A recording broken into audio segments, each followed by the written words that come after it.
Hybrid warfare security threat.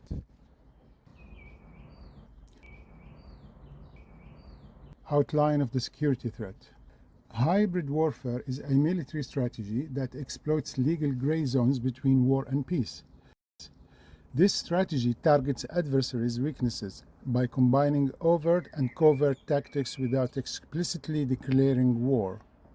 It can reshape global dynamics and challenge power structures, employing terrorism, indiscriminate violence, coercion, and criminal disorder for political aims.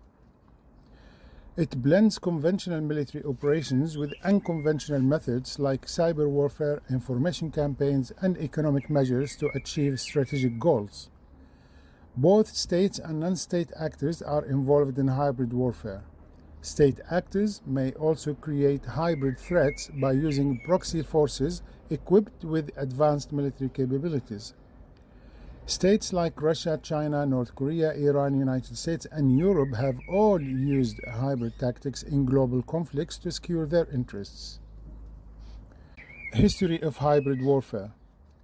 The concept of hybrid warfare, which utilizes a variety of methods for engaging in conflict, is not new. Warfare has historically encompassed a range of tactics beyond direct combat. Military strategists used mercenaries, psychological operations, and public opinion manipulation along with conventional forces to gain the upper hand. Combining military and non-military strategies are increasingly relevant in modern conflicts. Modern hybrid warfare has evolved due to technological, geopolitical, and conflict changes in the world. In 2007, Frank Hoffman defined hybrid warfare as a mix of conventional military power with political, informational, cyber, and economic tactics. Hybrid warfare incorporates both military and non-military strategies that adapt to advancements in technology and shifts in societal dynamics. During the Cold War era, 1947 to 1991, both the United States and Soviet Union engaged in espionage, proxy wars, propaganda, and cyber operations. During the post-Cold War era, 1991-2001, and in the aftermath of the Soviet Union's dissolution, hybrid warfare underwent further evolution. However, hybrid warfare increased significantly in the 21st century, with the September 11th attacks marking a turning point.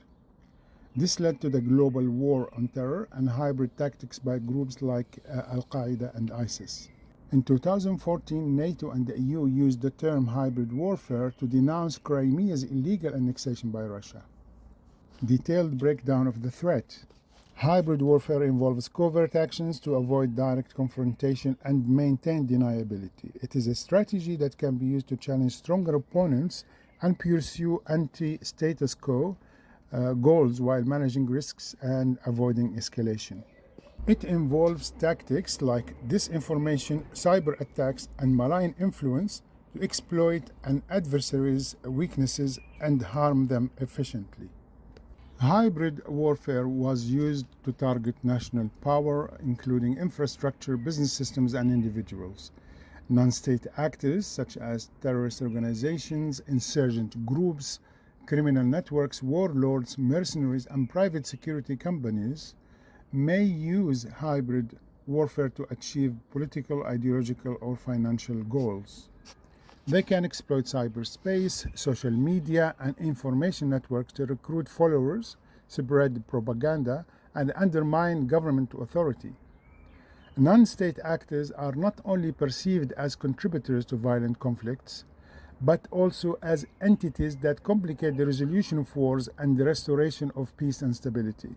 They can act as spoilers with the potential to disrupt, undermine, or entirely halt post-conflict state-building processes, leading to renewed outbreaks of violence.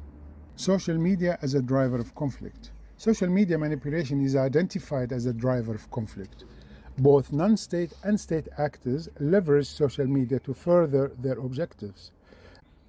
They can manipulate social media platforms for coercion and persuasion, to suppress dissent, to interfere in elections, to incite violence, polarization, extremism, and recruit terrorists, or commit crimes against humanity, such as the Rohingya persecution in Myanmar. In 2020, evidence showed social media manipulation in 81 countries and firms conducting computational propaganda for political actors in 48 countries. The 2021 Stockholm Forum noted unique challenges with social media propaganda versus traditional media, affecting peace-building efforts. ISIS, or the Islamic State in Iraq and Syria, utilized social media to disseminate information and employ propaganda techniques that enhanced recruitment, increased brand recognition, and spread their message efficiently. It was one of the first organizations to effectively use social media to accomplish its aims. Disinformation is increasingly used by autocratic governments to control social media. Rather than only suppressing online discourse, they now use it for their own purposes. Social media helps these regimes to undermine opposition, shape public discussion, gather information on false public preferences, and censor or arrest journalists and activists. Thus, social media is becoming a tool for autocratic regime durability and endurance. Information warfare and cyber warfare. Information warfare is an essential element of hybrid warfare, enabling a hostile entity to influence a target society's perception of international and national events by disseminating false information and propaganda. Information has always been crucial for power diplomacy and military operations. The spread of information communication technology, or ICT, in recent decades has expanded its importance across various fields. ICT systems offer users instant access to information globally, enabling real-time communication and data sharing. Effective information warfare can significantly diminish the credibility of a target state's government. Although it does not achieve a conventional victory through force, it ultimately weakens the targeted state.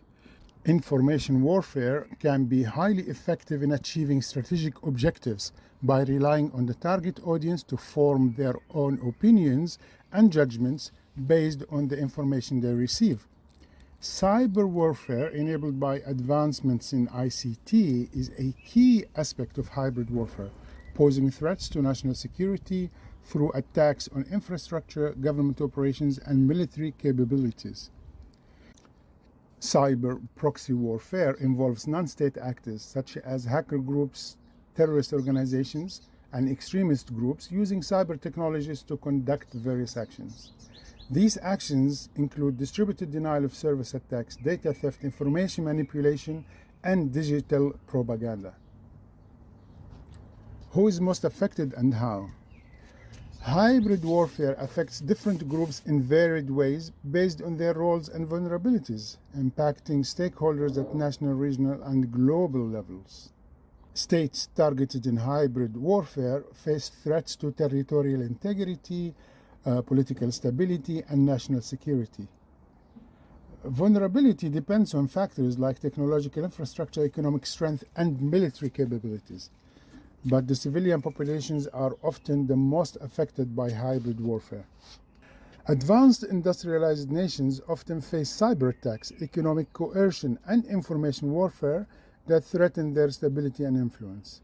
Extremist groups use digital propaganda, disinformation, and online recruitment to advance agendas, increasing social polarization and undermining trust in institutions, thereby amplifying cyber conflict effects. These attacks can disrupt services, damage economies, harm reputations, manipulate democratic processes, and erode public trust. Cyber attacks on critical infrastructure and essential services can disrupt daily life and pose risks to public safety and economic stability, such as targeting power grids and transportation systems, train switches, academic institutions, banks, and communication systems. Financial market manipulation can also destabilize economies and cause hardship for citizens. Modern cyber operations also aim to influence societal beliefs and behaviors, reducing trust in governments. Non-state actors in cyber warfare exploit security weaknesses to further political or ideological goals altering geopolitical dynamics. Developing countries have weaker cyber defenses and are more vulnerable to manipulations, making them prime targets. States with weak governance, ethnic tensions, or conflicts are particularly susceptible to hybrid warfare tactics that exploit these vulnerabilities. Attacks on military networks endanger operations by compromising classified information and communication systems, while cyber espionage threatens national security through data theft. End of presentation.